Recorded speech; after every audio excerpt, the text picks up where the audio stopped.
Est-ce la fin du crime parfait? Bienvenue dans Au bout de l'enquête. Septembre 2020, un homme est surpris dans un supermarché de Carpentras en train de filmer sous les jupes des femmes. Son arrestation va permettre de découvrir une série de viols à la perversité inimaginable. Avec le professeur de criminologie Alain Bauer, nous allons voir comment cette affaire vertigineuse a mis au jour des agissements abominables perpétués pendant plus de 20 ans. Une enquête exceptionnelle que nous allons relater en 2 épisodes. Affaire Gisèle Pelicot, épisode 1, Horreur domestique. C'est un film de Cécilia Frojman.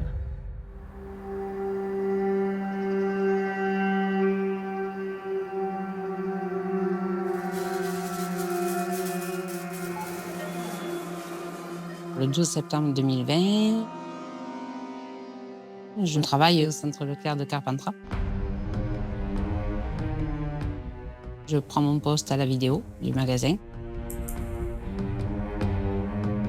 Je regarde un peu tous les écrans. Je promène mes caméras. Et je suis interpellée par un monsieur. Ce monsieur est grand, avec des cheveux blancs. Un monsieur style BCBG qui présentait bien. Il va dans le rayon périculture. Il y avait une dame. Je m'aperçois que les regards n'étaient pas des regards sains, quoi. Que c'était des regards à droite, à gauche. Et là, je vois ce monsieur ouvrir sa glacière et sortir un téléphone qui cale sur le couvercle de sa glacière. Il se rapproche de cette cliente et essaye de se coller au plus près d'elle pour passer la glacière sous sa robe. Il filme sous la jupe de cette dame. Il se dirige sur un autre rayon du magasin. Il recommence à filmer sous les robes des personnes. Il glisse sa glacière avec la caméra, avec son téléphone dessus. Et à ce moment-là, j'appelle mon collègue. On décide d'interpeller cette personne-là, quoi. Donc je pars déjà en reconnaissance dans le magasin. Je suis à proximité du rayon, en train d'attendre justement. Ma collègue m'avise que ce client est en train de réitérer sur une nouvelle victime.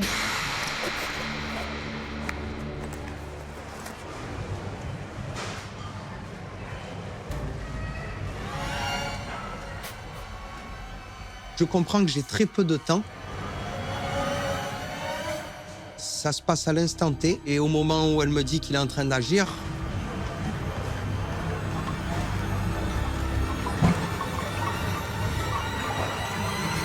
je surgis des rayons, je saisis son téléphone. Il prend des bonnes prises de vue, votre téléphone. Il est en train de filmer sous votre robe. Si, vous portez plainte. Il est en train de filmer sous votre robe le téléphone comme ça, à l'instant. Vous portez plainte. Il fallait vraiment que la cliente porte plainte, donc je lui explique que c'était des agissements très graves et inadmissibles. Allez, police direct. Vous restez là, vous bougez pas. Madame, je compte sur vous, vous portez plainte. Il était en train de filmer sous votre robe. Allez, police, tu me les appelles maintenant. La cliente est d'accord pour porter plainte, de prévenir immédiatement les forces de l'ordre. Parce que là, il faut aller jusqu'au bout. Les comportements comme ça, c'est... Oui, je suis toute... C'est prison. Vous reculez, vous. Reculez. Je garde son portable et je me montre quand même ferme avec lui. Vous êtes un gros dégueulasse, vous, en fait. Ouais, vous êtes un gros dégueulasse. Vous avez de la chance, je vous jure, c'est ma mère, je vous arrache la tête. Allez, vous venez avec moi.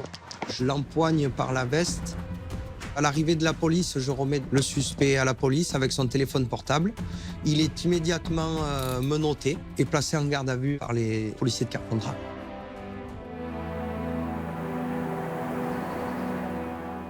Mes sœurs, ma mère fréquentent ce lieu et j'ai vraiment pris ça à cœur, voilà, personnellement. D'ailleurs, un très grand respect à ma collègue parce que je pense qu'il y a un peu d'intuition, peut-être féminine dans tout ça. Je pense que n'importe qui d'autre, je le dis très sincèrement, qui aurait eu derrière l'écran ce jour-là, n'aurait jamais vu ça.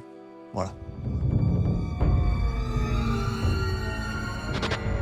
Moi qui l'ai eu en face, le regard en dit long sur le cœur de la personne.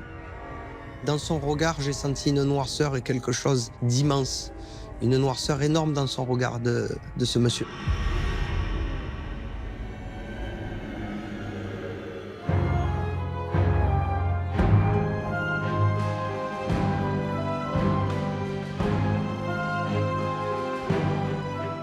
L'individu s'appelle Dominique Pelicot. Dominique Pellicot est un homme de 68 ans, c'est un pépé, bien sur lui, c'est un grand costaud. Il est vêtu normalement, c'est une personne tout à fait normale. Dominique Pellicot, il reconnaît rapidement avoir filmé les dessous des clientes du supermarché. Il explique que son épouse est souvent en région parisienne pour s'occuper de leurs petits-enfants. Il dit que c'est la première fois que ça lui arrive, qu'il comprend la gravité de ce qui lui est reproché. Il explique que son épouse va revenir et que tout va rentrer dans l'ordre. C'est un couple tout à fait normal avec son épouse, les relations sexuelles sont normales. Mais il a des pulsions qui lui ont fait justement aller ce jour-là à Leclerc pour filmer. Alors sur lui, il a un caméscope, dans une sacoche caméscope, 2 téléphones portables et aussi une carte SD dans le caméscope. Et là, mon collègue le place en garde à vue et avise le procureur de la République.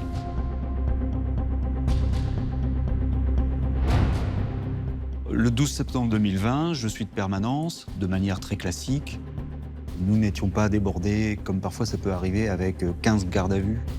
L'enquêteur m'a proposé, par acquis de conscience, d'aller faire une perquisition pour s'assurer qu'il n'y avait rien de plus.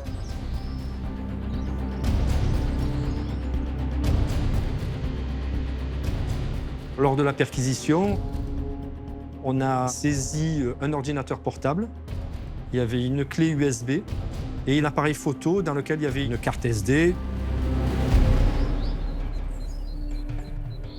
Dominique Pellicot habitait sur Mazan, qui est une petite commune non loin de Carpentras. C'est un joli petit village.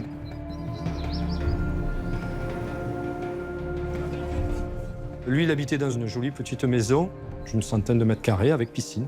Cette maison, c'était bien rangé, pas comme où on a l'habitude des fois d'aller. C'était une jolie maison, coquette. C'était une maison classique d'un couple classique de retraités. Monsieur Pellicot, c'est une personne mariée, installée dans la région depuis quelques années, avec son épouse, Gisèle Pellicot. Ils sont parents de 3 enfants qui sont aujourd'hui adultes. David Pellicot, Caroline, puis Florian Pellicot. Ils ont 7 petits-enfants aussi. Rien ne nous alerte, si ce n'est cet écart de comportement de Monsieur Pellicot à l'occasion de ce week-end du 12 septembre 2020. À l'issue de la garde à vue, on le remet en liberté. Alors on l'avertit qu'on va le reconvoquer pour lui remettre son matériel informatique. Dans ce genre d'affaires, on fait des examens psychiatriques des personnes. On a fait une réquisition au docteur Layet, qui nous a donné un rendez-vous pour M. Pellicot, qui était le 9 octobre.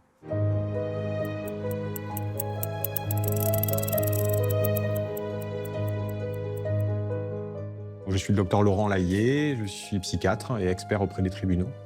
En septembre 2020, j'avais mis de côté les examens de garde à vue. Mais là, exceptionnellement, j'accepte sur insistance de l'officier de police judiciaire et vraiment pour rendre service. Le 9 octobre, je reçois M. Pellicot pour la première fois. Le contact s'établit très facilement. Il me dit aussi que c'est une bêtise, qu'il n'aurait pas dû. Il se confond même en regrets, en excuses. Et il me dit que non seulement ça ne s'est jamais fait auparavant, mais que ça ne se reproduira plus. Donc qu'est-ce que je fais? J'explore ses fonctions cognitives. Il n'y a aucun problème. En revanche, Monsieur Pellicot, lorsqu'il va dans ce magasin, cette grande surface, il sort avec un sac. Dans ce sac, il y a plusieurs dispositifs d'enregistrement. Il est équipé. C'est quelqu'un qui a prévu.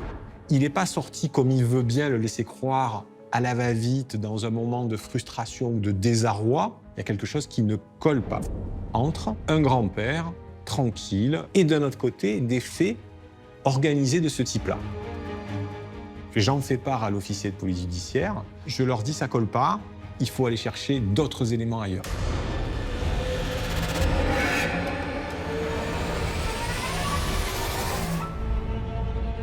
Le lundi, on arrive au service. Avec les collègues, on lit tout ça. À ce moment-là, je demande à mon collègue de prendre en charge les téléphones et les ordinateurs. Il y a des clés USB, il y a des cartes SD. On commence par le téléphone. Il y a très peu d'icônes sur ce téléphone. Et en l'occurrence, il y a une icône Skype.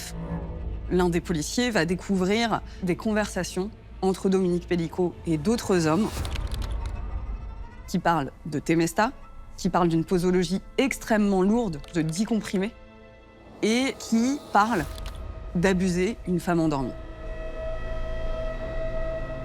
On découvre aussi que M. Pellicot se rend sur un site nommé Coco. Coco est un site de chat qui est extrêmement simple, une interface extrêmement simple.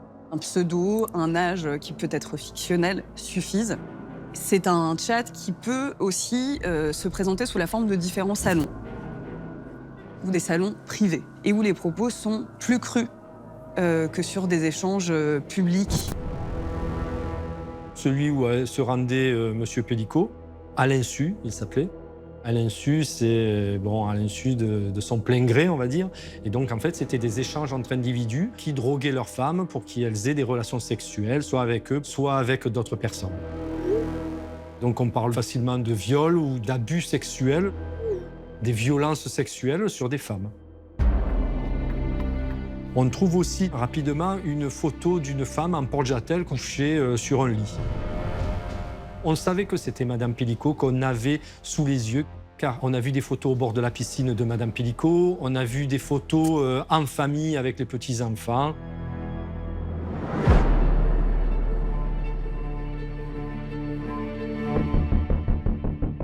Dominique Pellicot propose donc à des individus d'avoir des rapports sexuels avec son épouse endormie. Les choses sont posées, les informations sont données. Madame Pellicot sera endormie, elle pourra subir donc des actes sexuels en étant dans cet état-là. Au commissariat de Carpentras, très rapidement, il est apparu que non seulement il y avait des photos, mais il y avait des vidéos d'hommes qui touchaient Madame Pellicot, qui avaient des rapports sexuels ou tentaient d'avoir des rapports sexuels avec elle. Et tous ces hommes étaient en grand nombre. Et ces images laissent apparaître une femme dont le corps est totalement inerte et qui subit des actes sexuels de la part de son mari, mais aussi de la part d'autres individus. À ce moment-là, on passe sur une autre affaire. Pour le service ici à Carpentras, c'était vraiment très gros. Alors, Dominique Pellicot passait par un site internet bien précis pour recruter des hommes qui venaient violer sa femme. En effet, il s'agit d'un site en ligne sans inscription et gratuit d'accès qui s'est avéré au fil du temps devenir un repère pour prédateurs sexuels. Après 23 000 signalements et plaintes, une enquête internationale a permis d'identifier et de mettre à bas le site en question. C'est une enquête commune de la Direction générale des douanes et de la Direction générale de la gendarmerie nationale qui a mis fin aux activités de ce site en 2024. Alors c'est ça que je ne comprends pas. 23 000 signalements au préjudice de plus de 450 personnes et il faut des années pour fermer un site comme ça. Comment c'est possible ? D'abord parce qu'Internet est un monde sans frontières et quasiment sans nationalité. On peut être basé où on veut. Les enquêtes nécessitent une très grande coopération, une identification très précise, mettre en commun toutes les plaintes et tous les signalements qui ne se font pas systématiquement sur un seul poste de dépôt de plainte. Et tout ça prend un temps infini, mais in fine, ça permet de fermer le site. Mais c'est très lent et très long. Et comment on sait, une fois qu'il est fermé, qu'il ne va pas réapparaître sous une forme ou sous une autre ? Alors, le propriétaire et l'opérateur du site a été identifié et interpellé en Bulgarie, pour montrer jusqu'où va les positionnements et les nécessités de coopération. Heureusement, pays dans l'Union européenne, mis en examen, et il risque jusqu'à 10 ans de prison. Mais depuis, de nombreux sites copies ou faisant la même chose sont réapparus un peu partout. Et à nouveau, de nouvelles enquêtes sont engagées dès lors qu'il y a des signalements et des plaintes. Alors les policiers convoquent maintenant Dominique Pellicot et sa femme, Gisèle, au commissariat. La vie du couple va basculer.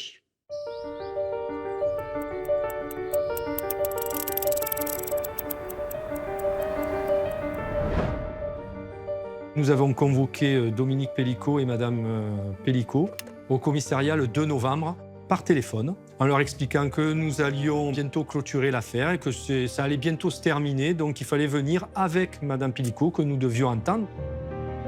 Madame Pellicot était une victime qui ne le savait pas. On a préparé entre nous les questions qu'on allait poser, alors surtout à Madame Pellicot. On savait que ça allait être un choc de toute façon. Le 2 novembre au matin, Gisèle et Dominique Pellicot, ils arrivent au commissariat de Carpentras. Ils sont séparés. Dominique Pellicot dans une salle avec le directeur d'enquête et Gisèle Pellicot dans une autre. Donc on commence l'audition de Madame Pellicot, doucement comme ça, pour savoir comment ça se passe entre eux. Elle nous dit que c'est un homme adorable, très gentil, très attentionné, elle fait que des éloges dessus. C'est elle qui se sent gênée de ce qu'il a fait. Madame Pellicot dira « J'ai été informée par mon mari des faits dans le supermarché de Carpentras. Je lui ai dit ce que j'en pensais. Je lui ai pardonné, j'ai tourné la page. » Puis au fur et à mesure, on commence à lui poser des questions un peu plus indiscrètes, puisque au sein du couple, leurs relations sexuelles, comment ils ont des relations sexuelles, si elle avait des tabous. Voir si elle fait le libertinage, de l'échangisme. Tout ça, elle nous dit « Ah non, elle est outrée. » Elle dit « Non, non, non, ça on fait pas. » Voilà. Et là, bon, ben, on n'a pas le choix. On est obligé de lui montrer des photos.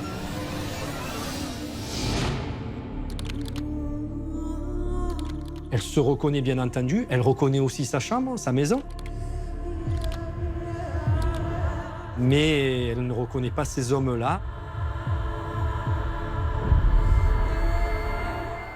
Et c'est là, c'est elle-même qui dit « Mais on me viole ».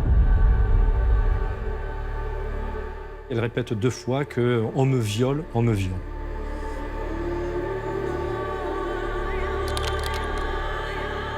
Après les photos, Gisèle Pellicot, elle est vraiment plus présente, elle est dissociée, quoi. C'est d'une telle violence.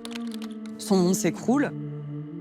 Ses enfants vont venir la soutenir et ils vont arriver dans la nuit. Le lendemain, donc, on fait venir toute la famille. Et là, on voit Madame Pellicot avec ses enfants. Et on voit une personne, Madame Caroline Pellicot. Et là, je me dis, on l'a déjà vue, cette dame. Sur les différents supports qui ont été saisis, il y a notamment 2 photos qui se trouvent dans un dossier intitulé « Ma fille à poil ».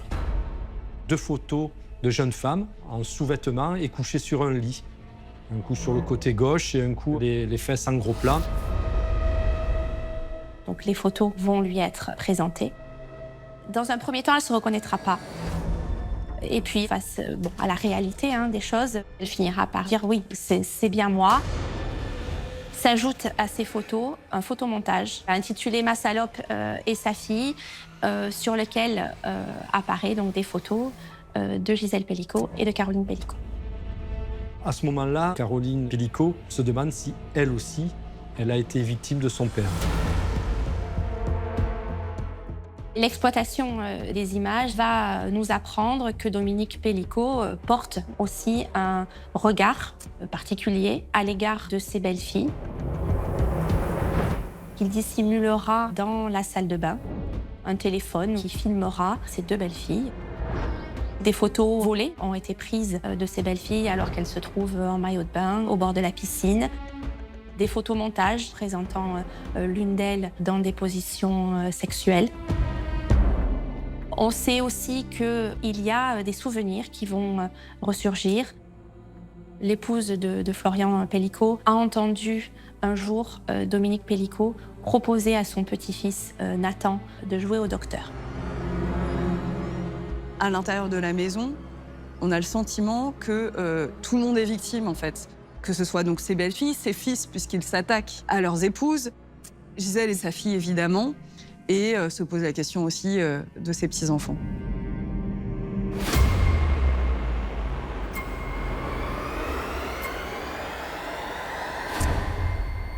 Dominique Pellicot, quand il se présente au commissariat à l'accueil, On le fait monter, on le met dans notre bureau. Dès qu'il arrive, on lui met le premier choc. On lui dit ben, vous êtes placé en garde à vue pour viol et administration de substances nuisibles. Là, on voit sur son visage qu'il change d'un coup. Il sait qu'on a découvert pas mal d'éléments. Donc on voit qu'il est pas bien. Immédiatement, Dominique Pellicot va reconnaître les faits. Il va admettre qu'il l'a soumise chimiquement, qu'il lui a introduit dans sa nourriture, dans des boissons, du Temesta pour l'endormir et faire ensuite venir des hommes chez lui. Lui, il nous dit qu'au début, Mme Pellicot prenait du Temesta pour un traitement médical. Quand elle prenait du Temesta, il se rendait compte qu'il pouvait, et c'est exactement ce qu'il nous a dit, il pouvait abuser d'elle. Donc ça lui a donné des idées. Il lui offrait de la lingerie, mais elle ne voulait pas trop la mettre. Donc là, il lui donnait du Temesta, il la déshabillait, il lui mettait de la lingerie fine et il la prenait en photo. Ça lui suffisait au départ. Et puis, sur Internet, il expliquait ce qu'il faisait à sa femme. Et là, à ce moment-là, il a commencé à inviter des gens pour regarder simplement. Et là, après, c'est lui qui nous dit qu'il s'est laissé déborder.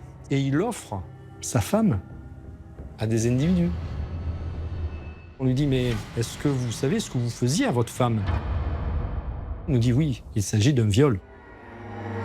Il se pose même en coopération avec les enquêteurs en disant « Moi, il n'y a pas de problème, hein, je vais vous aider à identifier ces hommes. » Et il nous dit qu'il avait un disque dur externe de couleur noire qui était caché sous une imprimante à son domicile. Il nous a certifié qu'il renfermait des noms, des prénoms, des numéros de téléphone, des adresses mail, des pseudos, etc. Des éléments très intéressants pour retrouver les personnes qui s'étaient déplacées à son domicile.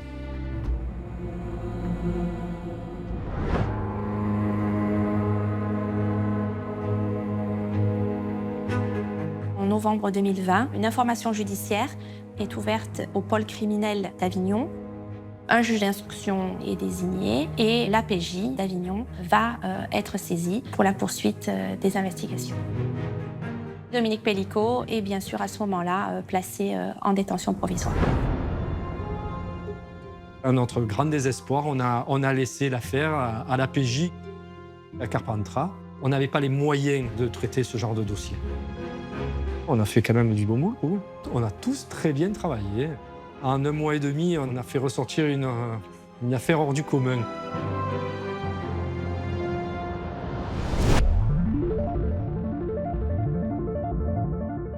C'est le 9 novembre 2020 que la juge d'instruction m'appelle en me disant voilà, j'ai un dossier à vous évoquer. C'était un peu particulier. Et là, elle me dit bon, y a un type, un papy, qui aurait pu abuser de sa femme alors qu'elle était inconsciente. Il y aurait entre 30, 40, peut-être 50 individus qui pourraient être impliqués. D'abord, on est un peu abasourdi par l'histoire. Parce que on n'a jamais vu ça. C'est une première. Donc j'ai constitué une petite équipe de 4 personnes, dont le commandant Stéphane Gall et 2 autres enquêteurs. Sur ce dossier-là, les faits étaient avérés. On avait la chance, entre guillemets, d'avoir eu affaire à un collectionneur, à la personne de Dominique Pellicot, qui avait tout conservé. Et classé avec précaution. Il y a notamment un disque dur dans lequel on a trouvé des milliers de photos. On est à près de 20 000 images qui ont pu être recensées. C'est absolument hors norme. On voit qu'il y a un sous-dossier d'un disque dur qui est explicitement intitulé « Abus ». Dans ce dossier abus, Dominique Pellicot a pris le soin de dénommer chaque dossier, qui permettent d'établir et de cibler quand et avec qui a eu lieu ce fait de viol. Et on a toute une liste comme ça, donc 156 sous-dossiers, qui vont nous permettre d'établir tout un tas de participations. Et dans ces dossiers et sous-dossiers, il y a des vidéos. Les titres de ces vidéos participent aussi de l'humiliation, du dénigrement et de la violence subie par Gisèle Pellicot. C'est extrêmement vulgaire, c'est extrêmement violent. Il y a une symbolique dans la façon dont il nomme les fichiers. C'est un moyen aussi de désigner, de mettre en scène et de nommer et de bien montrer qu'en fait, à ce moment-là, c'est lui qui décide. toute cette collection derrière montre qu'il gardait la main mise dessus et en même temps, il était en capacité de les revisionner. Donc revisionner, c'est rejouer la scène, c'est jouir à nouveau. Les faits portent sur la période de 2011 à 2020. Leurs fréquences ont augmenté au fil du temps. Le nombre d'individus venant à domicile est toujours plus important. D'année en année, on va pouvoir établir qu'il y a eu plus de 90 faits de viol par 72 individus. Notre objectif, c'est de retrouver ces 72 individus. Notre problème, c'est de les identifier.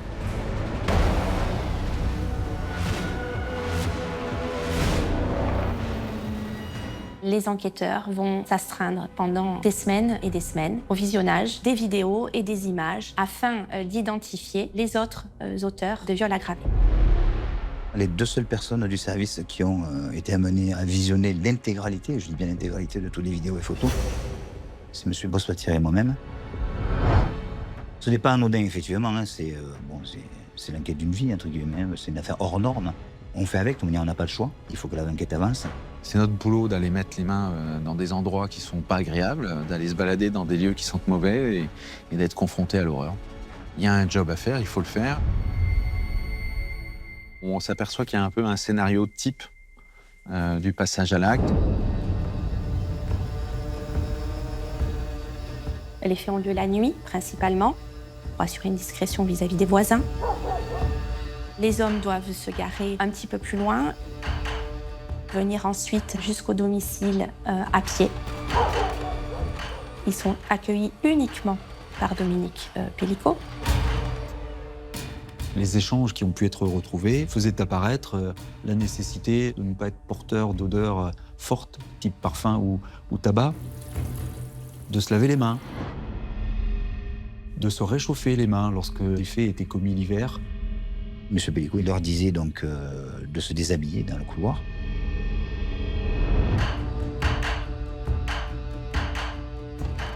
Et ensuite, il les faisait rentrer de manière très douce dans la chambre. C'est un éclairage assez tamisé. C'est une ambiance très glauque.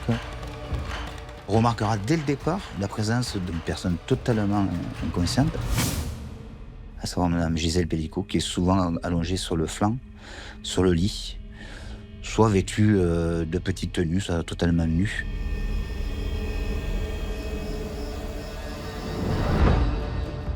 Ce qui était saisissant, c'était les premières images qui laissaient apparaître un inconnu qui se dirigeait tout de suite sur le lit conjugal, un homme nu, évidemment, et qui immédiatement procédait d'abord à des attouchements sur le corps de Gisèle Pellicot.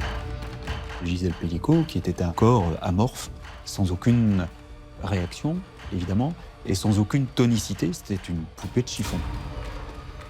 Dominique Pellicot viendra en aide pour que l'acte sexuel puisse se faire, tenant une jambe, tenant la tête, tout en filmant. Un individu, étant un peu surpris de l'absence de réaction de Madame Pellicot, dira à Dominique Pellicot « Mais elle est morte ou quoi, ta femme ?» Et malgré ça, il passera à l'acte.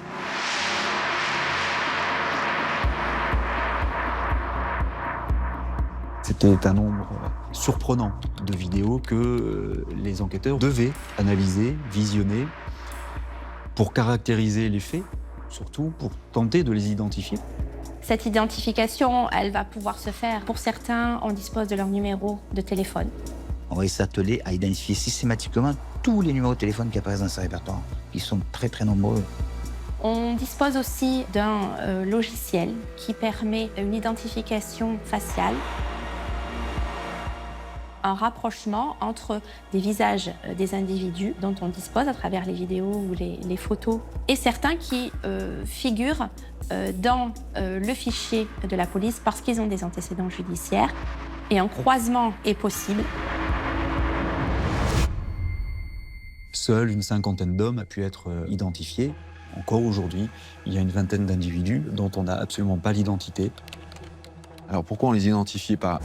Parfois, c'est parce qu'il n'y a rien dans le dossier. C'est un dossier vide. Donc on ne sait pas s'il y a passage à l'acte, il n'y a pas de photo. Il y a un pseudo, mais qui peut correspondre à n'importe qui sur Terre. il n'y a pas forcément une date. Il y en a d'autres, on a les photos. Mais les photos sont trop floues. Il n'y a pas de visage. Alors interpeller 50 personnes en une seule fois, ce n'est pas possible, ici ou ailleurs. On va faire des vagues de 10 et la première vague d'interpellation interviendra en février 2021. Donc on va procéder à l'interpellation des individus. Et ce qui va être assez frappant, c'est d'être confronté à des individus qui, en apparence, sont d'une banalité affligeante.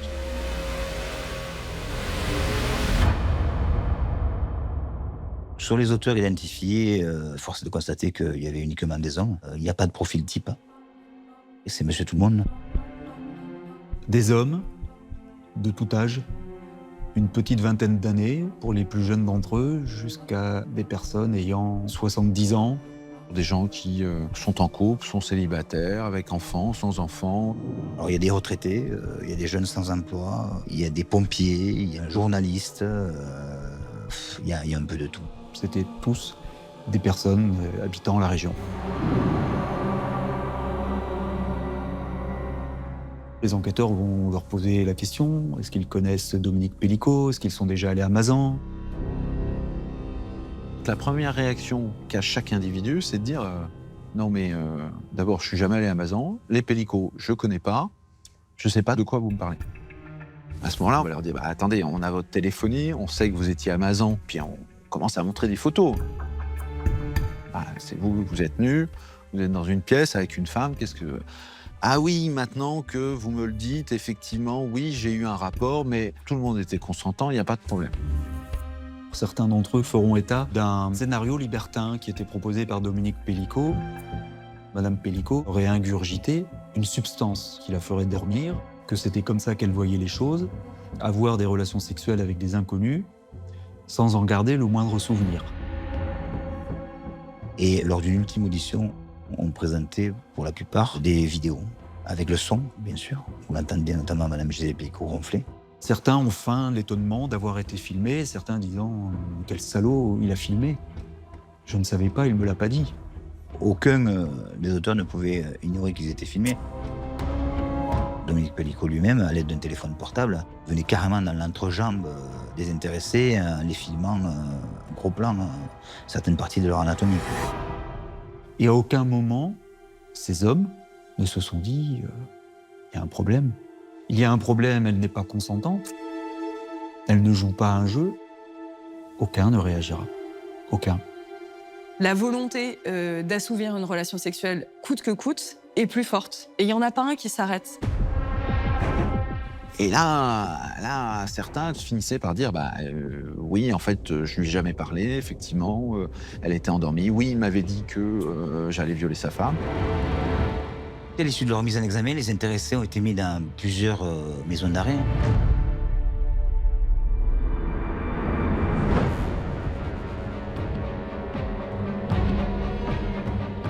L'autre préoccupation est aussi de se dire est-ce qu'il y a pu y avoir d'autres victimes du même type de fait? On s'aperçoit également que ces individus sont passés à l'acte, pour certains, sur leur propre conjointe.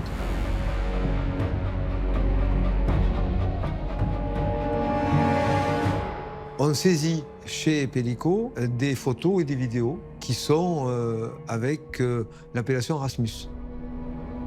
Donc on cherche qui est Rasmus.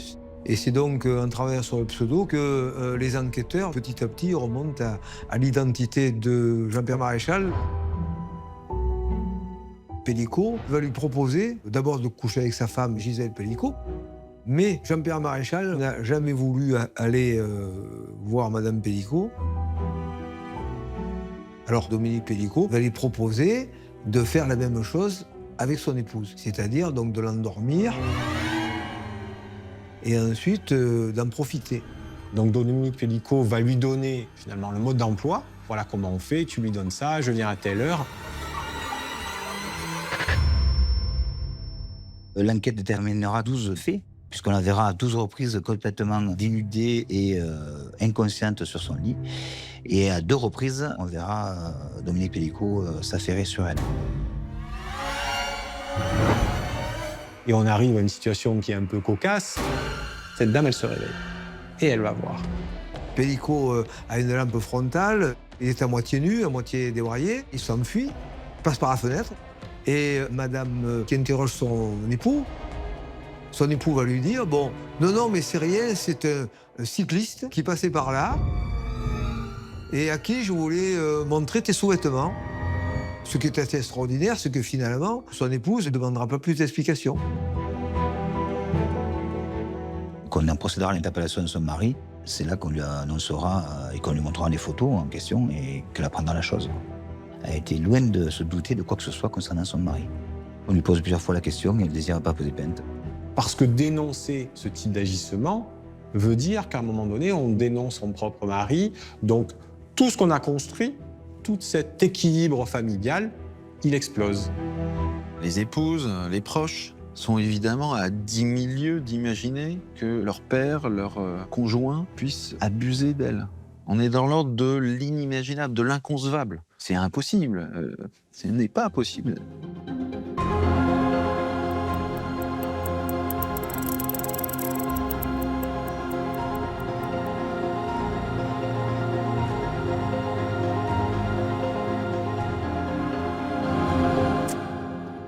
Gisèle Pellico, à partir du moment où ils emménagent à Mazan, elle va avoir une santé qui se détériore par plusieurs aspects, et notamment des amnésies partielles. Elle, par exemple, ne se rappelle pas qu'elle est allée chez le coiffeur alors qu'elle s'est fait couper les cheveux et qu'elle a changé de couleur. Elle commence à souffrir de fatigue très importante, où elle ne va pouvoir émerger de sa nuit que dans le cours de l'après-midi. L'état de santé en fait, de Gisèle Pellico va devenir extrêmement handicapant. Elle ne conduit quasiment plus toute seule. Prendre le train pour aller rendre visite à sa famille en région parisienne, ça devient aussi extrêmement compliqué. C'est lui qui préparait à manger, donc il mettait le Temesta dans sa soupe, dans son vin blanc, dans de la glace quand c'était l'été. Les benzodiazépines, c'est-à-dire les substances, les anxiolytiques qu'il lui donnait pour obtenir cet état de sommeil profond, sont amnésiantes. Et le sujet qui en prend à dose massive est étonné de trous de mémoire qui sont anxiogènes. A fortiori chez une femme de la soixantaine. Donc Gisèle Pellico, à certains moments, se demandait si elle n'avait pas une maladie neurologique ou si tout simplement elle n'était pas en train de débuter un Alzheimer. Ses enfants vont commencer à s'inquiéter de son état de santé. Ils vont entamer une exploration sur le plan médical en procédant à divers types d'examens qui sont tous parfaitement normaux. Dominique Pellico est très présent dans le parcours médical jusqu'à assister aux consultations. Il joue le jeu en l'amenant et ce jeu, il le joue jusqu'au bout et effectivement, il a le scanner, ah c'est super, bah finalement, il n'y a rien. Ça, c'est pour la partie plutôt neurologique, mais elle a aussi une partie gynécologique qu'elle ne s'explique pas.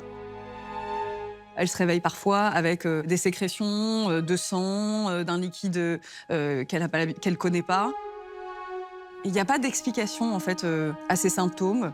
Personne ne fait un lien avec de possibles violences sexuelles. On le découvrira après au moment de l'enquête, mais qu'elle a quand même 4 maladies sexuellement transmissibles et que ça, évidemment, c'est venu des viols qu'elle a subis par des inconnus qui ne mettaient pas de préservatif. Quand elle parle de ses problèmes gynécologiques, c'est lui qui se moque d'elle en disant « mais qu'est-ce que tu fais de tes nuits ?» En apparence, il est l'époux bienveillant, rassurant, accompagnant, alors qu'en fait, il est l'acteur et l'auteur de cette descente aux enfers.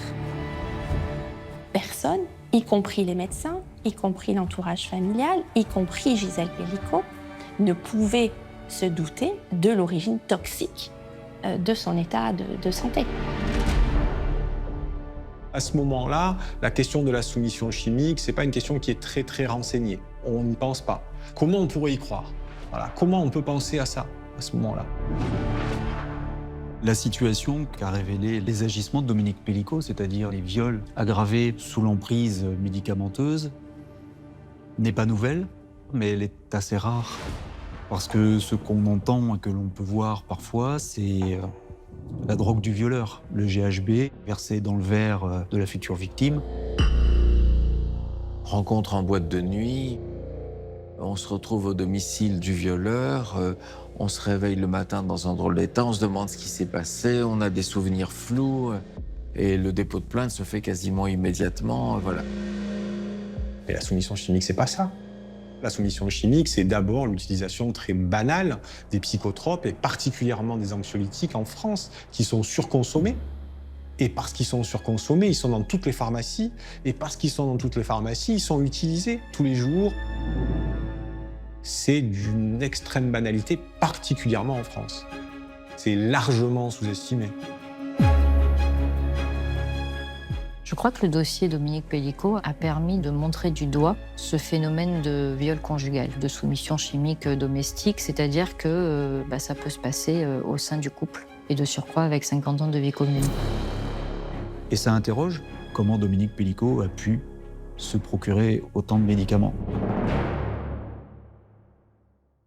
Alors, entre autres choses qui paraissent folles dans cette histoire, Dominique Pellicot arrivait à se faire prescrire des centaines de comprimés d'anxiolytiques avec lesquels il droguait sa femme. On se demande comment il pouvait obtenir autant de médicaments dangereux, potentiellement, sans problème.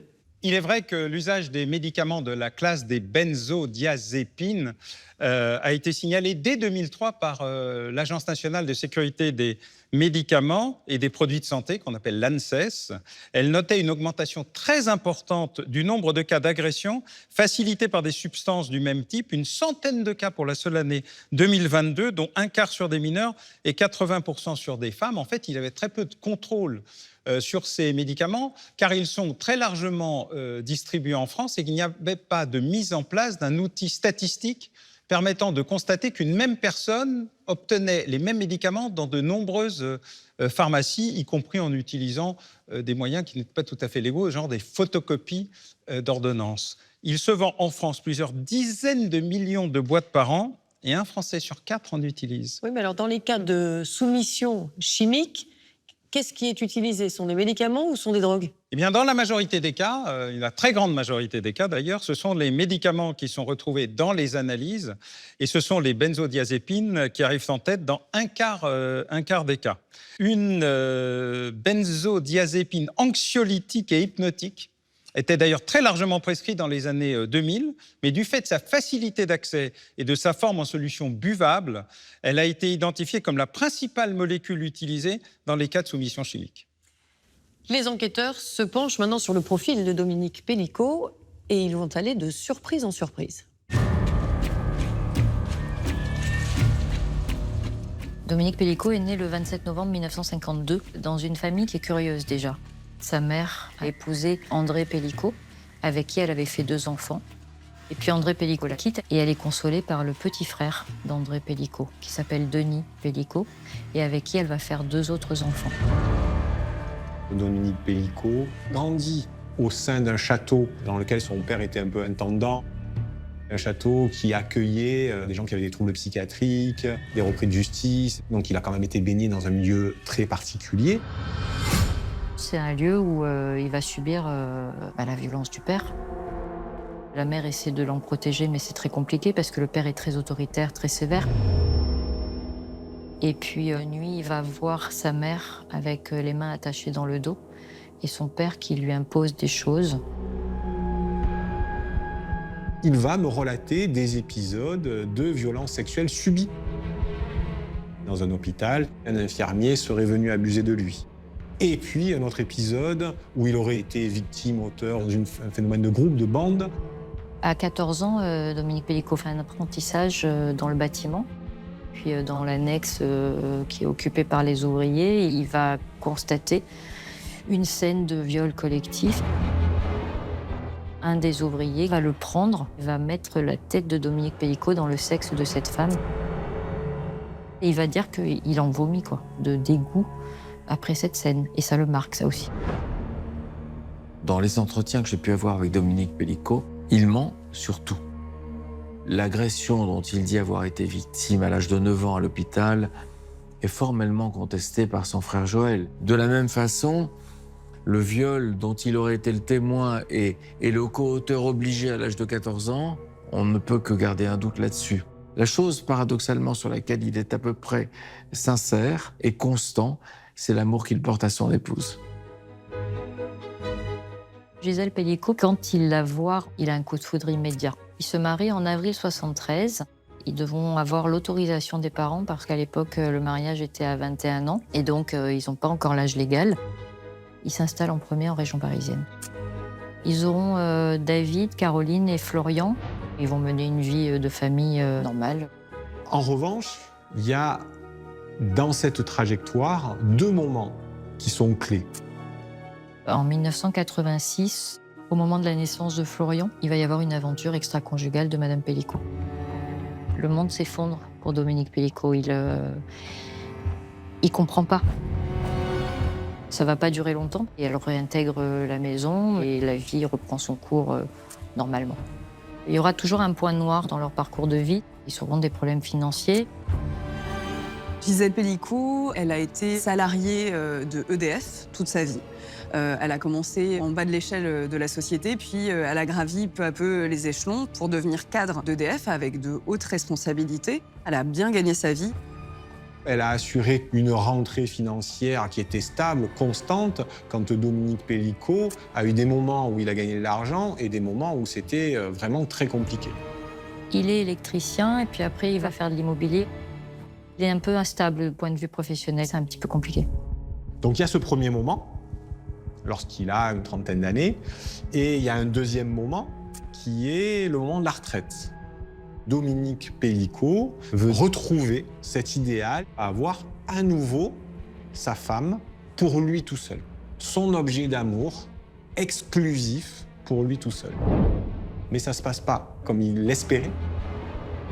Quand il s'installe à Amazon en 2013, Madame Pellicot va s'absenter parfois 15 jours par mois pour s'occuper des petits-enfants, tandis que lui va rester à Amazon seul. Et Dominique Pellicot va vivre ces moments de départ comme des abandons. Il va livrer sa femme à ses inconnus, il va la sédater. C'est une manière pour lui de reprendre le contrôle de l'objet d'amour qu'il a perdu. Dominique Pellicot, il ne se fait pas attraper 1 an, 2 ans, 10 ans. Ça va faire exploser son sentiment de toute puissance. Je suis tout puissant, je ne pourrai jamais être découvert. Dès le départ, la personnalité de Dominique Pellicot nous a posé question. Comment on en arrive à commettre de tels faits, compte tenu de la situation personnelle qu'on connaissait à ce moment-là, de son âge. Tout ça paraissait quand même très étrange. Au cours de l'enquête, il va être mis en évidence qu'il a déjà eu une mention sur son casier judiciaire. Cependant, ça va être assez long pour obtenir des informations.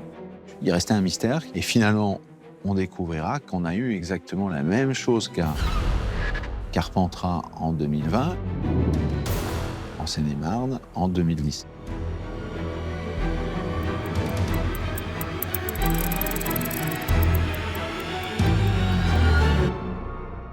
Dominique Pellicot a été à ce moment-là interpellé dans un supermarché en train de filmer sous les jupes de femmes. C'était, je crois, un stylo à caméra qui avait été positionné sous les jupes des dames. Et donc, pareil, même mode opératoire. Le parquet de Meaux va poursuivre cette infraction et il sera condamné au paiement d'une amende. Son ADN sera prélevé. Il n'y aura pas plus d'investigation de mener à cette époque-là. Madame Pellicot ne sera pas informée de cette procédure. Et elle dira, si j'avais été informée de ça, je n'aurais pas réagi de la même façon par la suite. Il y a une surprise. On se dit, il y a ce que l'on sait. Qu'est-ce qu'on ne sait pas? Un ADN a matché dans un vieux dossier de 99. Dans une tentative de viol d'une extrême violence. Elle se dit, mais c'est pas possible, il va me tuer. Le mode opératoire est le même pour une jeune femme tuée en 91. Une jeune femme qui gît massacrée, quoi. Et c'est pas le fait du hasard. C'était pour moi la signature d'un tueur en série. C'est une vraie carence de l'institution judiciaire. Gisèle Pellicot n'aurait pas été violée pendant 10 ans par 50 bonhommes. La parole de Gisèle Pellicot, elle était très attendue. On a découvert une femme très déterminée. Il va falloir se battre jusqu'au bout, bien sûr, parce que ce procès va durer 4 mois. Voilà. Il faut absolument que les gens voient et entendent ce qui s'est passé dans cette chambre. Certaines scènes sont insoutenables. C'est un corps qui est pris d'assaut par des hommes. C'est tous des violeurs, ça c'est clair et net. Dominique Pellicot me dit c'est dégueulasse ce que j'ai fait. On est bien d'accord. Dominique Pellicot présente donc le profil d'un terrible prédateur actif depuis plus de 20 ans. Son procès pour les viols de Mazan va être un événement mondial avec Gisèle Pellicot en icône féministe. En plus d'être le principal accusé dans la terrible affaire de Mazan, Dominique Pellicot est donc mise en cause pour une tentative de viol en 1999. Un dossier criminel qui va en amener encore un autre. Avec le professeur de criminologie Alain Bauer, nous verrons aussi l'écho mondial de ce procès à Avignon, au cours duquel sa victime va devenir une figure du combat contre les violences faites aux femmes. Affaire Gisèle Pellicot, épisode 2, de victime à icône féministe. C'est un film de Cécilia Frogeman.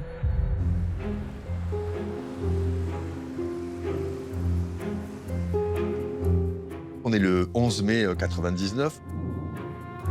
À Mitry-Mory, on est en Seine-et-Marne.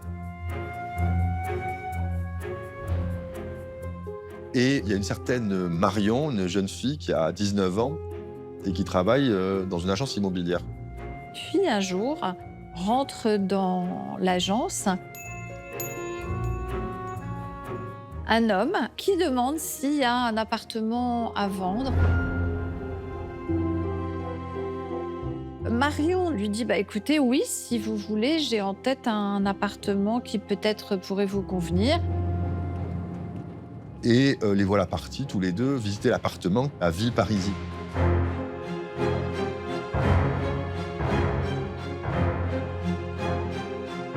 La visite débute. Le client qui l'accompagne lui demande si c'est possible de mesurer ce pan de mur pour savoir si son lit va rentrer à cet endroit. Et au moment où elle se penche, il lui saute dessus. Il va s'en suivre une bagarre. Il la jette par terre. Il la balance de l'autre côté de la pièce. Tout ça est d'une violence inouïe. Et elle se dit, mais c'est pas possible, il va me tuer. Il lui attache les mains dans le dos bien solidement parce qu'il a des sortes de cordelettes. Il est au-dessus d'elle, menaçant. Et surtout, elle a cette sensation qu'elle a un cutter sur le cou. Et il sort de sa poche un tissu qui lui plaque sous le nez, en fait. Elle a senti que ce produit qu'elle avait sous le nez la faisait partir dans les vapes. C'était clairement de la soumission chimique, hein. Et là, elle a eu une réaction instinctive. Elle a arrêté de respirer. Elle fait la morte, carrément. Et pendant ce temps, l'homme commence à se déshabiller, mais très calmement. Et comme un bon père de famille, il plie son pantalon.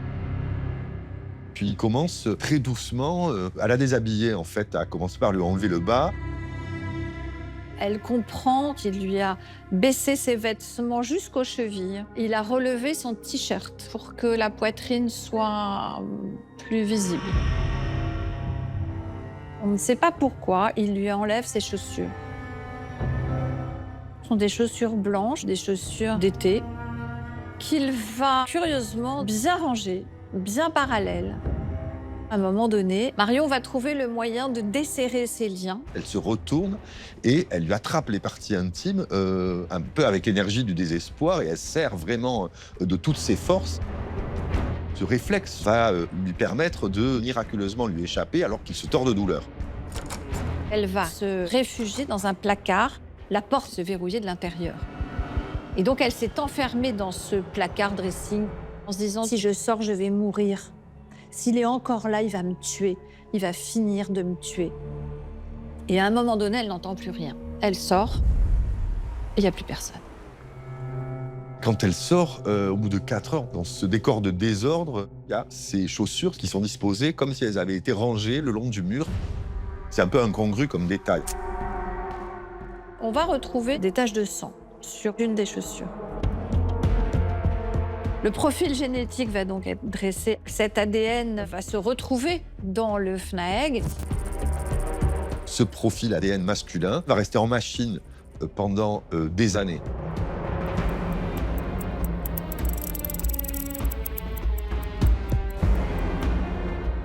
en novembre 2010.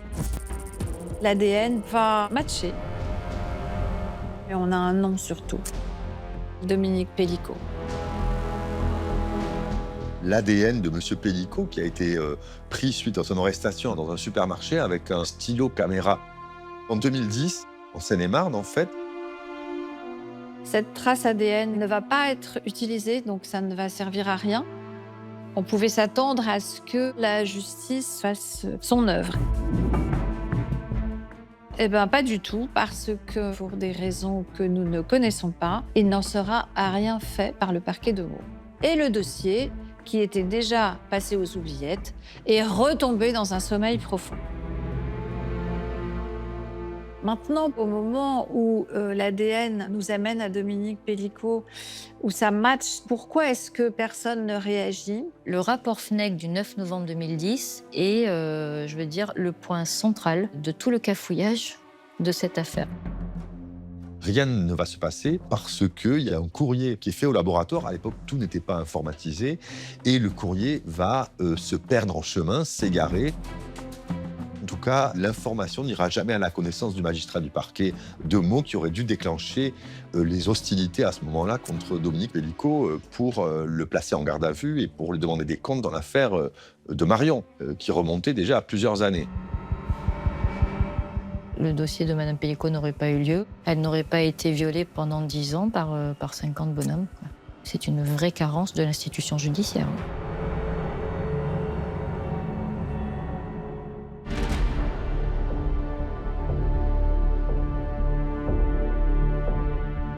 En mars 2022, est créé au sein du tribunal de Nanterre un pôle pour centraliser en fait des affaires criminelles non élucidées. Donc il y a une juge d'instruction qui s'appelle Nathalie Turquet et elle va s'intéresser à cette époque-là, à cette histoire de Marion. Donc Nathalie Turquet, cette affaire, elle a déjà mise en relation, elle a fait des connexions avec une autre affaire encore plus grave. C'est une affaire d'homicide volontaire qui n'a jamais été élucidée.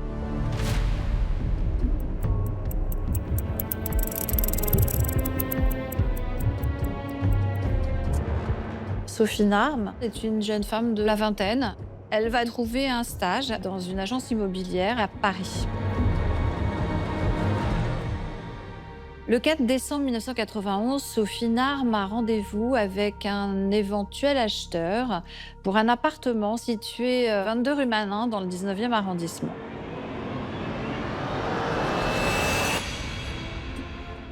Dans l'après-midi, la mère de Sophie n'a aucune nouvelle de sa fille et ce n'est pas habituel chez Sophie.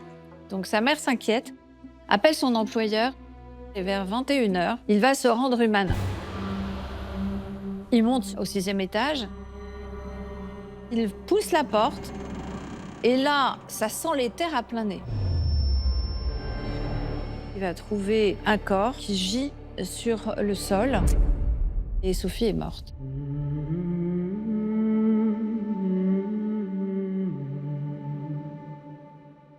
Fin 1991, je suis commissaire de police à la crime. Le 4 décembre, sur le coup de 23h30, je reçois un coup de fil de l'état-major, comme quoi le corps d'une jeune femme vient d'être découvert. Donc moi j'interviens là-bas. Le logement, c'est un F2, un petit logement, qui est absolument vide de tout meuble. Et au milieu de la première pièce, gît le corps de Sophie Narme. Face contre terre, allongée, les bras le long du corps. La jupe du tailleur a été arrachée. Et le slip de la jeune femme et le collant ont été baissés jusqu'aux chevilles. Elle a été violée. On s'aperçoit que la ceinture du tailleur est serrée autour de la gorge. Elle a été étranglée avec sa propre ceinture. Les coups qu'elle porte sur le visage, c'est un véritable massacre, quoi. Il y a une odeur d'éther quand même dans la pièce. On la sent encore, on l'aperçoit encore. On peut observer son sac à main qui a été vidé et jeté contre un mur, des Kleenex souillés qui traînent par terre, du sang un peu partout. Mais étrangement, il y a un objet qui est très bien rangé, ce sont les chaussures. Les escarpins de Sophie, l'une parallèle à l'autre. Ces 2 chaussures ont été ôtées, sont posées côte à côté du corps. C'est pas Sophie Narme qui les a posées comme ça. J'ai cette conviction que dans une scène de crime, il y a une signature. Il y a la signature de l'auteur. Et ce qui va me frapper d'emblée, et qui va vraiment me sauter à la figure, là, pour le coup, c'est le positionnement des chaussures. C'est une affaire où il y a un cliché qui reste en tête. Sophie Narme, c'est une jeune femme qui gît massacrée, quoi. C'est ce corps qui est comme une proie qui est laissée comme ça, au milieu de nulle part, quoi, d'un appartement inoccupé, quoi. Et c'est pas le fait du hasard. C'est qu'elle a été attirée là-dedans, et c'est machiavélique, quoi. Alors, le dossier va être confié à la brigade criminelle 36 quai des Orfèvres. Et au 36, on s'est travaillé. Au 36, les enquêteurs sont dévoués jour et nuit. Ils ne lâchent jamais, malgré leur détermination et leur dévouement. Malheureusement, on ne va pas réussir à résoudre cette affaire. Ça va rester un des cold cases historiques des policiers du quai des Orfèvres.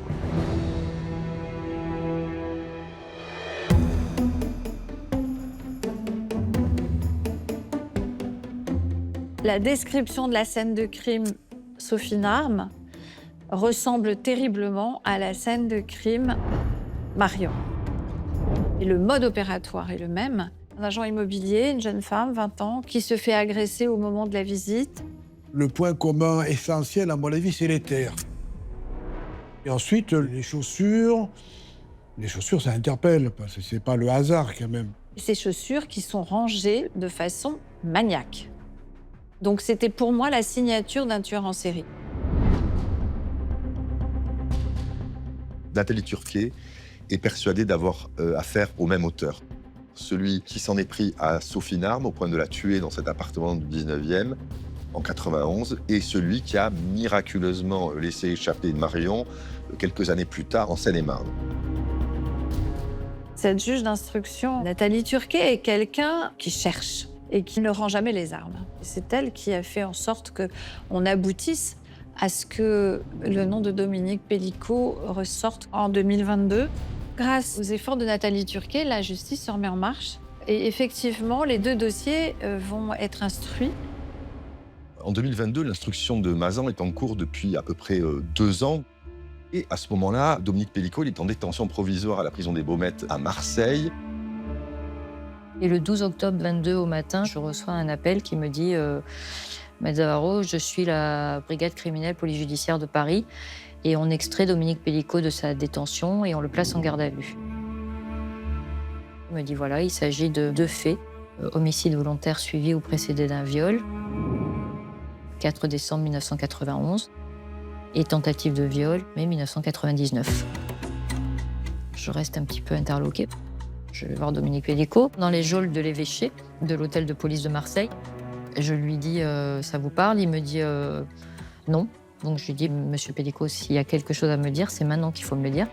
Il me dit non, ça me parle pas. Donc on va participer aux auditions. Il est interrogé par un commandant de police de la brigade criminelle qui est le spécialiste à la crime des dossiers non résolus, qui a lui aussi Dominique Pellicot dans le collimateur. Les auditions, elles démarrent par les adresses, les professions qu'il a eues. On dresse un portrait assez général de son vécu. Il était commercial, en fait. Il était très, très mobile dans certains coins de la région parisienne, et ici, notamment la Seine-et-Marne. Et le policier se fait plus précis, lui demande s'il connaît le quartier de Mitry-Mory.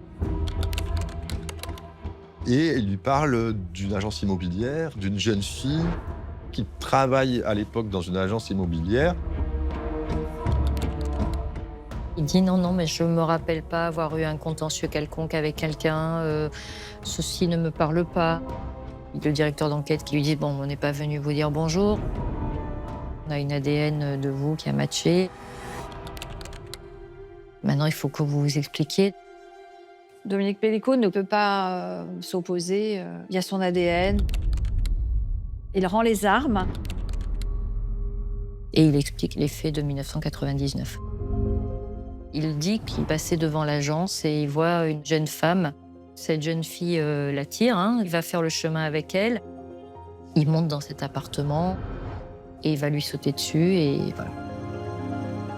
Lorsqu'il est entendu à l'évêché, sur question de l'enquêteur, Monsieur Pellicot, vous étiez en chasse ce jour-là? Il répond, c'est bien possible, ça se peut bien.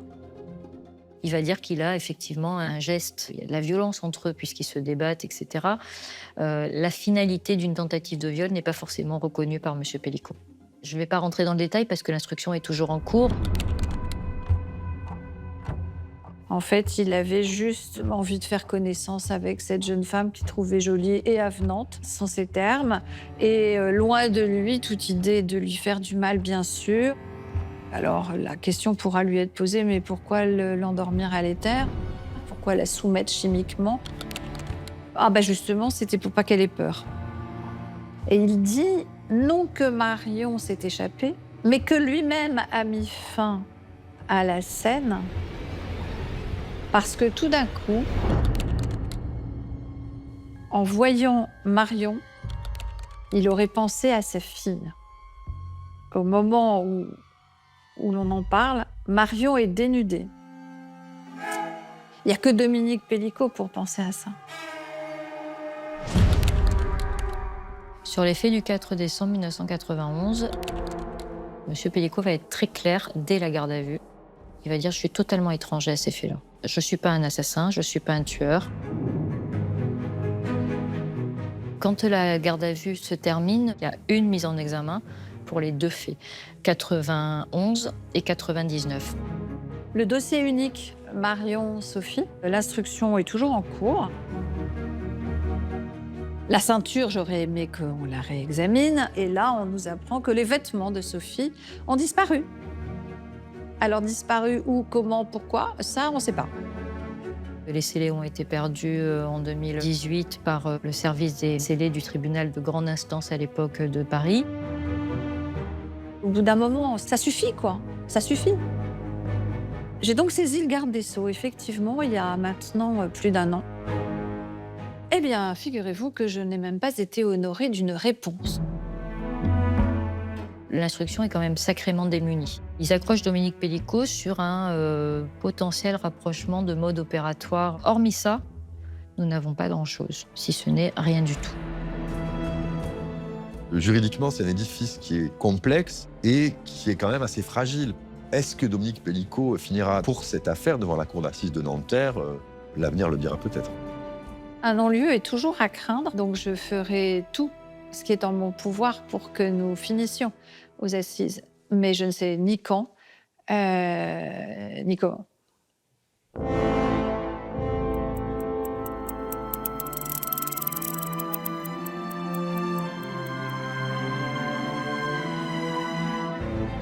Ouverture aujourd'hui d'un procès hors norme, procès des viols présumés de Mazan. Sur le banc des accusés, une 50aine d'hommes, dont le mari de la victime. Le 2 septembre 2024, l'audience s'ouvre devant la cour criminelle de Vaucluse. Bien, l'audience est ouverte, veuillez vous asseoir. On est en présence de 50 accusés, 51, mais un étant en fuite, on a 50 accusés présents.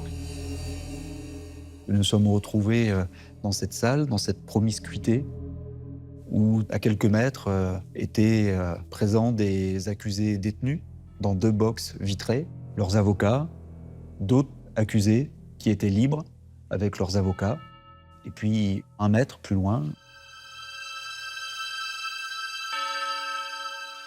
Madame Pellicot, sa famille et leurs avocats.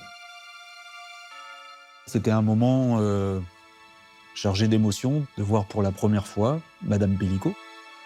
C'était un moment fort. En fait, c'est la première fois qu'elle voit ces hommes.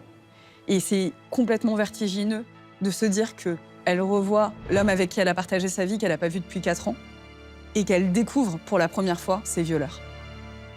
Ça donne une dramaturgie vraiment forte dans ce premier jour d'audience. Avant même l'ouverture du procès, se posait une question, comme c'est souvent le cas en matière de mœurs. Est-ce que l'audience allait se faire à huis clos ou pas? La question a été posée en premier lieu à Madame Pellicot par l'intermédiaire de ses avocats. Elle a fait répondre qu'elle ne demandait pas le huis clos. Si le huis clos était prononcé pour cette audience, elle allait être enfermée à nouveau pendant des semaines face à ces hommes accusés de viol contre elle, et ça, elle ne voulait pas. Et un procès comme cela, il faut absolument que les gens voient et entendent ce qui s'est passé dans cette chambre à l'occasion des faits perpétrés. Après, c'est un sujet sur lequel les autres avocats ont essayé d'interférer, puisqu'ils savaient très bien, notamment sur la diffusion des vidéos, si elles étaient diffusées, c'était assassin pour leurs clients. C'est pas juste pour elle qu'elle demande une audience publique, Gisèle Pelicot. C'est parce qu'elle se dit que cette audience-là, elle peut être exemplaire pour les autres victimes. Ces deux avocats ont plaidé, l'un du coup sur cette notion de la honte doit changer de camp, et l'autre en disant que dans les violences sexuelles, le silence est la règle, et que du coup, il est hors de question que le silence se refasse sur cette affaire. L'audience sera donc publique. L'ensemble des débats, y compris le visionnage des vidéos, se fera en présence du public.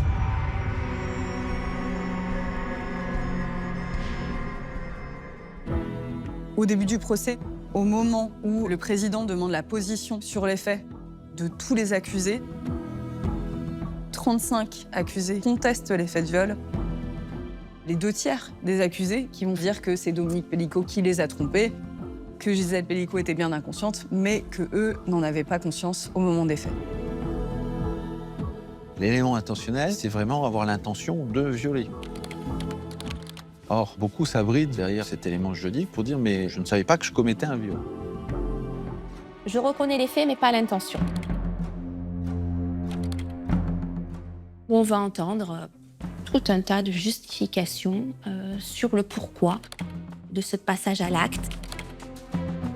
Et un des accusés a quand même dit « sur les vidéos, c'est moi, c'est mon corps qui pénètre Madame Pelicot, mais ma tête, c'est pas moi. J'étais pas là, c'est pas moi. » Viol par accident, un viol à contre-cœur, un viol par politesse. On trouve vraiment une déclinaison de manière de se dédouaner tout en reconnaissant les faits. C'est un viol involontaire de ma part. J'ai éjaculé de terreur. Puisque son mari était là, c'est donc bien qu'elle avait accepté et que si son mari est d'accord, il n'y a pas de viol. Violeur. Ça, c'était le mot imprononçable, où aucun ne pouvait admettre qu'il soit un violeur.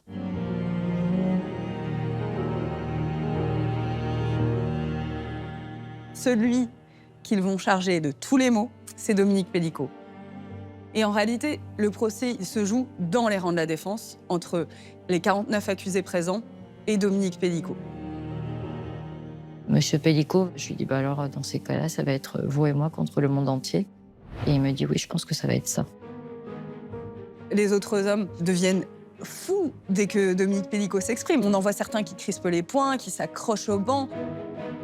Le positionnement de Dominique Pelicot, il est clair. On est dans une reconnaissance pleine et entière des faits, mais avec des éléments qui sont assez incontestables.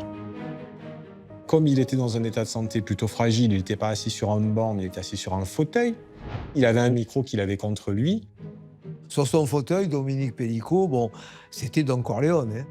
Il trônait tout seul à part, avec son micro, il ne se levait jamais. Moi, j'avais un peu l'impression de voir Marlon Brando dans Le Parrain, c'est-à-dire qu'il distribuait les bons points. Donc c'est vrai qu'on est dans un jeu qui est assez malsain, parce qu'on a un accusé qui va en fait se faire finalement l'adjoint du procureur de la République en accusant ses complices. Dominique Pelicot, durant le procès, dira « je suis un violeur comme les autres ». Il les a tous chargés, hein. Ces hommes, ils étaient tous au courant. Et il a tenu ferme jusqu'au bout.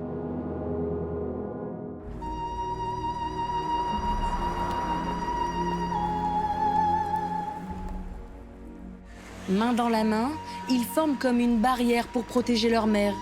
Le 5 septembre 2024, c'est la première audition de Gisèle Pelicot. Cette femme m'épate. Elle est dans une mesure et une dignité qui n'est pas donnée à tout le monde. Il y a aussi la pression de tous ces individus qui sont derrière moi.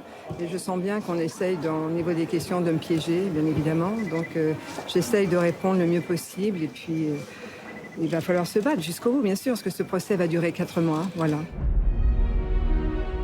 Et quand elle s'exprime pour la première fois, on découvre son phrasé extrêmement mesuré, calme, la richesse de son vocabulaire. En fait, on a découvert une femme très déterminée. Très déterminée à expliquer ce qu'elle avait vécu, à expliquer son lien avec Dominique Pellicot, à raconter son parcours de vie, son errance médicale et la découverte des faits qui lui permet de relire tout ce qu'elle a vécu avec d'autres lunettes. Elle nous dit la façade est solide, mais l'intérieur est un champ de ruines. Et quand elle dit ça, on mesure la détresse, les envies suicidaires, tout ce que traversent la plupart des victimes de violences sexuelles. La déposition de Gisèle Pellicot est un moment fondamental. Cette volonté de porter le débat et la parole au-delà de sa personne vers les autres femmes victimes de violences sexuelles, et ce qui a complètement changé l'impact, je dirais, de ce procès au niveau sociétal. On a ressenti ce point de bascule au moment où elle prend la parole. On voit tout de suite comment la presse réagit. On a senti et même entendu l'emballement des claviers qui retranscrivaient les propos.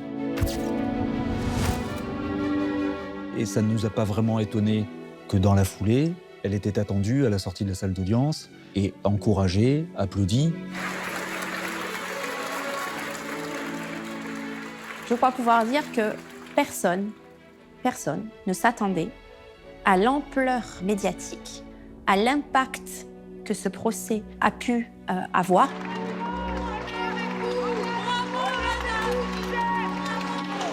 Émue, Gisèle Pellicot reçoit ses fleurs d'anonymes venus saluer son courage.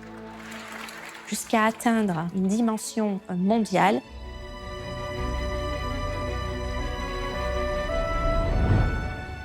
Je pense que personne ne pouvait l'anticiper. La parole de Gisèle Pellicot, elle était très attendue.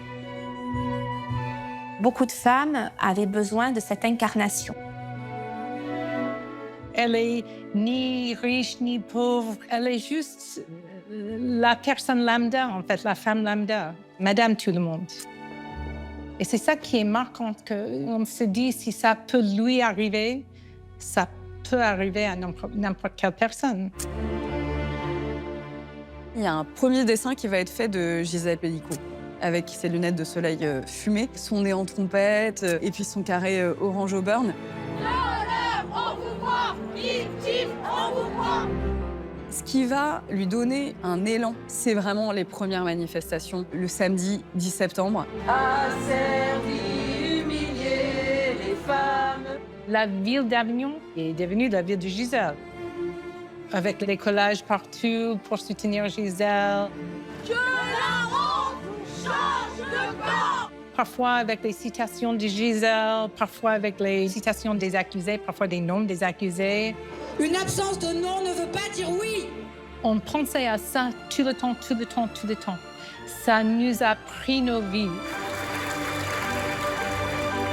Gisèle veut parler pour que les femmes se disent « si Madame Pellicot l'a fait, je peux le faire ». Et donc là, elle accepte de devenir un exemple, un symbole.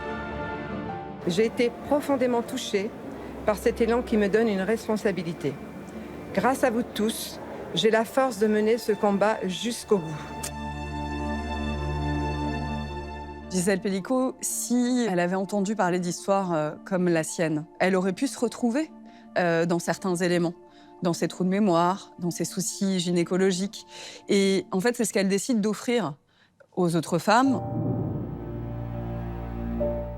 Elle le fait vraiment dans la droite ligne de l'action de sa fille, Caroline Darian, qui a créé son association contre la soumission chimique, M'endors pas. C'était partout. Je pense qu'autour du monde, on sait ce que c'est maintenant.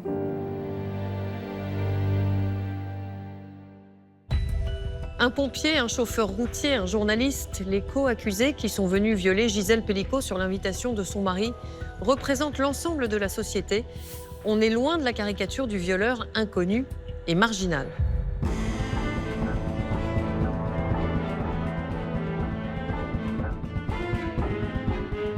Est-ce que ce sont des hommes comme des autres? Il y a 50 hommes, donc ils sont tous différents. Il y en a qui sont vraiment effrayants. Mais la plupart, ce sont des hommes comme des autres. Il n'y a rien d'extraordinaire quand vous les rencontrez. C'est ça qui est effrayant aussi. Les gens étaient surpris dès le départ de voir que c'était le commun des mortels, quoi. Personne n'avait écrit violeur sur leur front. C'est évident que la représentation qu'on se fait du violeur, c'est pas Monsieur Tout-le-Monde. Et là, ce procès nous renvoie à la figure que le violeur peut être Monsieur Tout-le-Monde. Moi, je mettrais un peu un bémol quand même à cette expression, parce que quand on creuse un petit peu plus, on se rend compte que certains ont été victimes d'abus sexuels, certains ont eu des ruptures familiales, avec des épisodes de vie parfois très lourds et très compliqués, et tous ayant quand même un rapport au sexe assez problématique. Mon rôle à ce moment-là, c'était d'essayer d'éclairer cette question. Oui, le fait d'avoir été victime constitue un facteur de risque de devenir auteur. Mais ce n'est pas une relation de cause à effet. Ce n'est pas parce qu'on a été victime qu'on devient auteur. Le positionnement des femmes des accusés, il a pu surprendre. Vous allez avoir un défilé de témoins qui vont venir vous dire à quel point cet homme était un homme bien et a fait le bien autour de lui. On a eu des femmes d'âge très différents, de générations différentes et qui pourtant avaient le même discours. Puis d'un coup, il y a Madame Pellico qui arrive à la barre et qui dit « Mais j'entends, je les ai toutes entendues, je les ai toutes écoutées. Mais pardonnez-moi, j'avais le même à la maison. » Mon mari, ça fait 50 ans que je vis avec. J'étais très heureuse avec cet homme. Il était très respectueux de ma personne, il était très dévoué. Et pour autant, voilà ce qui s'est passé. Avec un tel dossier, je me suis dit, pour une fois, elle est inattaquable. Mais ça s'était pensé un peu vite, parce qu'en réalité, dès la première semaine d'audience... Tous les arguments sont permis pour les avocats des accusés. Et sur les réseaux sociaux, certains se permettent tous les commentaires. Alors, je sors du procès Pellico. Elle s'est mise en colère. Moi, j'ai pris le micro en disant que c'était elle qui avait souhaité que ce soit public et que maintenant, il ne s'agissait pas de se plaindre. Très critiquée, l'avocate répond avec cette autre vidéo qui a encore plus choqué. Tout l'enjeu va être de salir la victime pour faire paraître les accusés plus propres. Les accusés ont voulu se frayer un joli chemin entre deux thèses, la thèse d'un Dominique Pellico menteur manipulateur et la thèse d'une Madame Pellico frivole, libertine, exhibitionniste, ce sont les termes qui ont été employés. J'étais très surpris lorsque j'étais à la barre par l'indécence des propos de certains avocats qui ont commencé très subtilement, très succinctement à dire que finalement peut-être que Madame Pellico n'était pas si innocente. Peut-être qu'elle est tout aussi coupable que tout le monde. Certains avocats de la défense ont été, je pèse mes mots, mais totalement odieux. Les limites ont été largement franchies. Certains conseils ont tenté de la salir. Et ça m'a été insupportable, quoi. Le fait qu'on la salisse pour essayer de minimiser la charge de l'accusation, je trouvais ça terrible. Et ça, c'est ce qui m'a énormément choqué. Certains nous ont fait part d'une emprise de M. Pellico, notamment, qui était le chef d'orchestre de tout cela.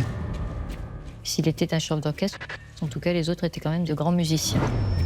Et quand on rentre dans une chambre et qu'on voit une femme qui a la langue qui pend, qui ronfle, qui a les bras en croix, qui est totalement inerte et qui dort, est-ce qu'on peut raisonnablement rester dans cette chambre? Quand je dis était-il violent? Non. Était-il menaçant? Non. Est-ce que la porte était fermée à clé? Non. Est-ce que vous étiez libre de partir? Oui. Mais pourtant vous êtes resté.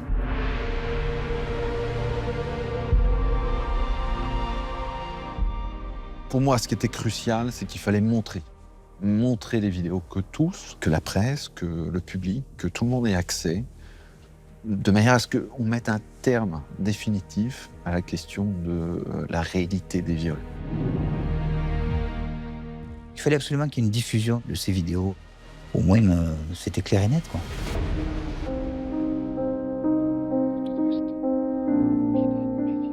On parle beaucoup de l'image, mais le son et les halètements de ces hommes qui murmurent aux côtés de Gisèle Pellico entre eux et qui halètent alors qu'elle-même est profondément endormie et ronfle, Évidemment, ça fait tomber toute ligne de défense qui voudrait qu'ils aient cru à un jeu. C'est une sédation qui est proche du coma et on le voit sur la vidéo. On le voit à des détails véritablement techniques, la flaccidité des tissus, les joues qui tombent, les mouvements du corps qui ne dépendent que des mouvements de va-et-vient des auteurs de ces viols. Tout ça est absolument flagrant. Il n'est pas possible de penser à une simulation du sommeil. Je ne voulais pas regarder. J'avais le réflexe de tourner la tête et je me suis forcée, je me suis obligée de le regarder parce que quand même on est là pour ça, on est là pour faire témoin. Il y a des vidéos que je n'oublierai jamais, j'aimerais bien. Moi, très vite, je me dis que je ne vais pas pouvoir dessiner ces vidéos, que ça n'a pas de sens. C'est impossible. Si je les dessine, je reproduis Gisèle Pellicot comme un objet, je la revictimise moi aussi sous mes traits. C'est pas possible. Il y a certaines scènes qui sont insoutenables. Les fellations forcées sont insoutenables, où on la voit presque suffoquer. Il y a vraiment une violence incroyable qui se dégage de ces vidéos. Ça montre là l'homme dans ce qu'il a de plus abject. C'est un chimpanzé, c'est plus un homme. On est quand même assez loin de l'idée de l'érotisme. C'est plus un corps, c'est un réceptacle. Elle n'était pas une personne vraie et vivante. Elle était un outil de plaisir. C'est un sexe, toi. C'était un sexe, un poupée de sexe, oui. Quel est l'état de vulnérabilité plus fort que celui de l'inconscience?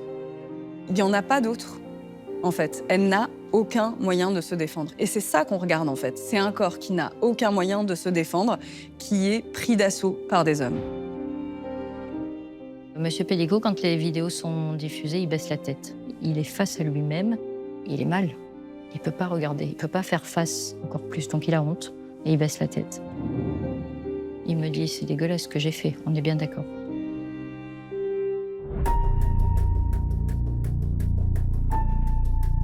Quels sont les ressorts psychologiques? Qu'est-ce qui, dans la construction d'un individu, de son parcours de vie, fait qu'il peut en arriver là? L'examen psychiatrique est entièrement négatif. Il n'a pas de pathologie mentale. À cela près que, dans les classifications internationales, aujourd'hui, vous avez la liste des paraphilies.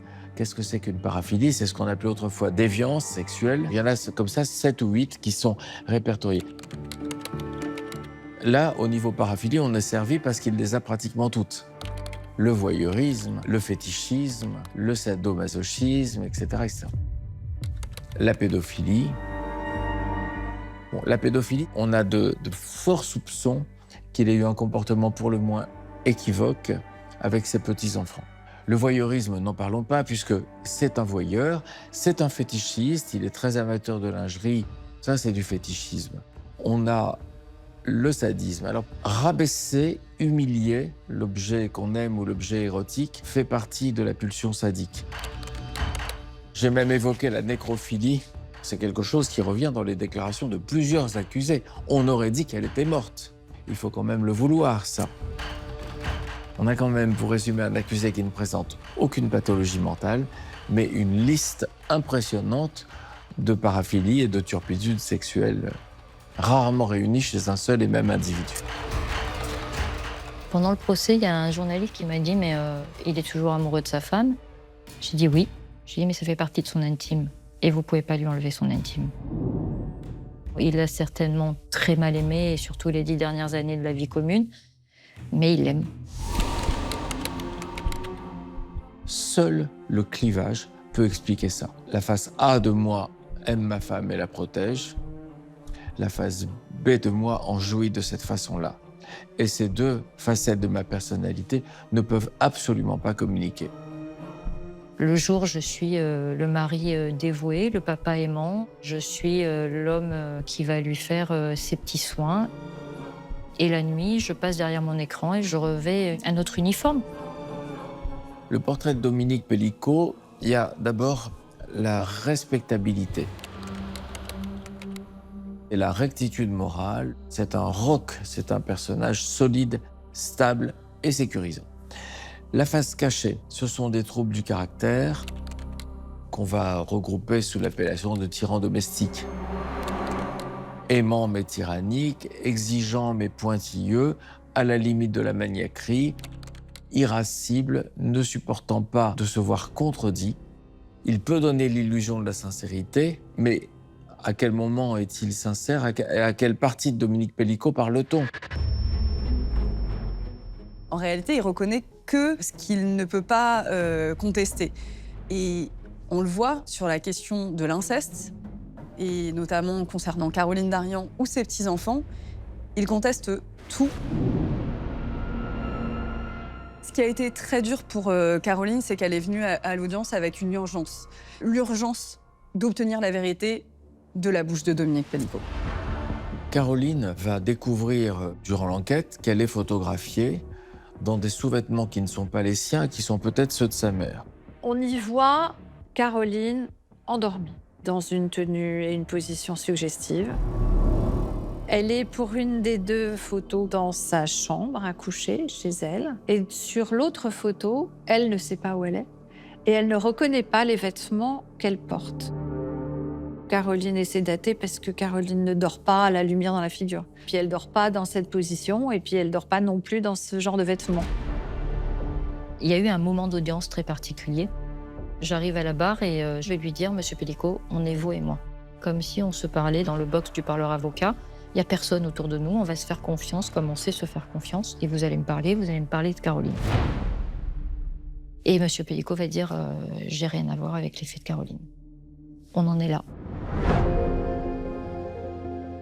Caroline Darian m'a demandé de l'accompagner dans cette longue quête de vérité sur ce que son père a réellement fait.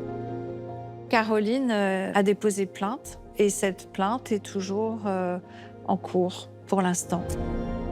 Caroline n'a rien sauf ces deux photos. Elle ne peut pas arrêter de s'interroger. Je ne peux pas imaginer le cauchemar de ça, de ne pas avoir des réponses que je pense qu'elle n'aura jamais, jamais. Vivre avec ça, ça doit être un enfer. Alors, plus de 50 accusés, 4 mois d'audience, un retentissement mondial.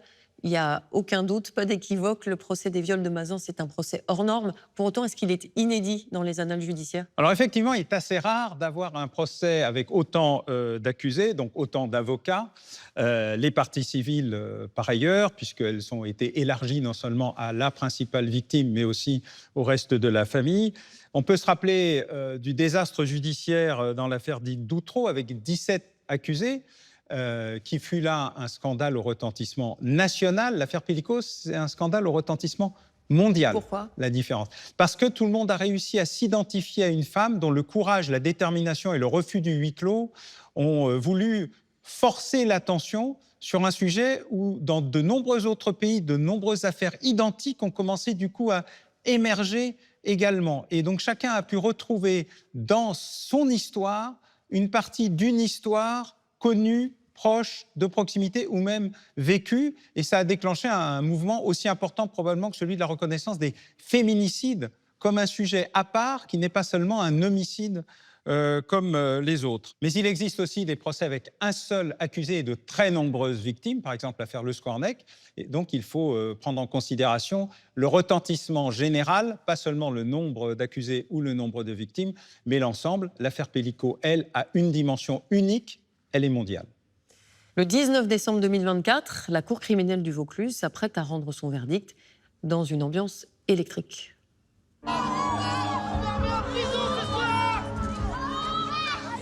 Gisèle Pellicot et ses 3 enfants peinent à accéder au tribunal tellement les soutiens sont nombreux.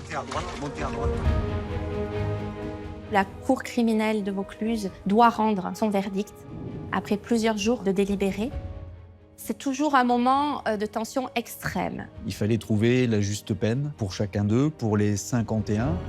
La fourchette des peines s'est allée entre 10 ans et 20 ans, le maximum légal qui a été requis à l'encontre de Dominique Pellicot. Ce qu'on attend de la décision de la Cour, c'est avant tout, pour l'accusation, une déclaration de culpabilité générale, que tous puissent être déclarés coupables des faits qu'ils ont commis. La Cour va nous suivre. Tous seront déclarés coupables. Le fait qu'ils soient tous condamnés, sans exception, c'est une grande satisfaction. C'est tous des violeurs, ça c'est clair et net. Gisèle Pellicot a eu le dernier mot. J'ai voulu, en ouvrant les portes de ce procès le 2 septembre dernier, que la société puisse se saisir des débats qui s'y sont tenus. Je n'ai jamais regretté cette décision. C'était aussi un message d'utilité publique. Ce verdict, il parlait pas que aux 51 hommes qui étaient jugés, en fait. On était au-delà. Alors, en plus, il y a eu un écho international. Il fallait quand même clairement qu'on puisse dire que il fallait pas violer une femme inconsciente. Donc ça, ce procès-là et ce verdict a apporté cette réponse-là. Dans mon rôle de représentante de la société, puisque l'avocat général représente la société, dans mon rôle de représentante, en plus, puisque j'étais la part féminine, on va dire, de l'accusation, je suis fière de l'avoir fait, d'avoir essayé aussi de porter la parole de la société. Il y a nécessairement un avant, un après sur le plan sociétal. Ce procès aura nécessairement marqué toute une société et dans les esprits, on se souviendra longtemps de ce procès des viols de Mazan et de Gisèle Pellicot. Une victime en colère décida qu'il était temps que là on change de camp. Décida qu'il était temps que là on change de camp. Ainsi Gisèle, pour toutes celles qui subissent chaque jour leur violence. Bien ce procès décida d'exposer ces bons pères de famille et leurs immondes manigances.